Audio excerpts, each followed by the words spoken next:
এবার যেন ইয়াশা সাগর সব কিছু উস্কে দিলেন। এমনি বাংলাদেশ ক্রিকেটের অবস্থা যাচ্ছে তাই। নারী ক্রিকেটে একের পর এক কেলেঙ্কারি, একের পর এক অনৈতিক কাজের প্রস্তাব নারী ক্রিকেটারদের। সেই সাথে ইয়াশা সাগর এই সুন্দরী যেন আরও উস্কে দিলেন বাংলাদেশ ক্রিকেটের বাজে অবস্থাকে।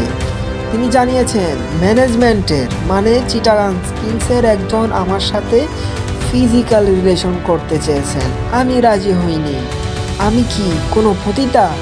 বাংলাদেশ থেকে আমাকে এক প্রকার পালিয়ে আসতে হয়েছিল। আমি এখন সাগরিকা স্টেডিয়াম ছেড়ে আমি আজকে শাড়ি পরে আছি। ইয়াশা সাগরের এই মন্তব্য সোশ্যাল মিডিয়াতে ঝড়। যেন বাংলাদেশ নারী ক্রিকেটের যেন একটা অধ্যায়কে তিনি উস্কে দিলেন। উস্কে নয়, বরঞ্চ নিজের কথাটাই বলেছেন, নিজের সাথে যা হয়েছে।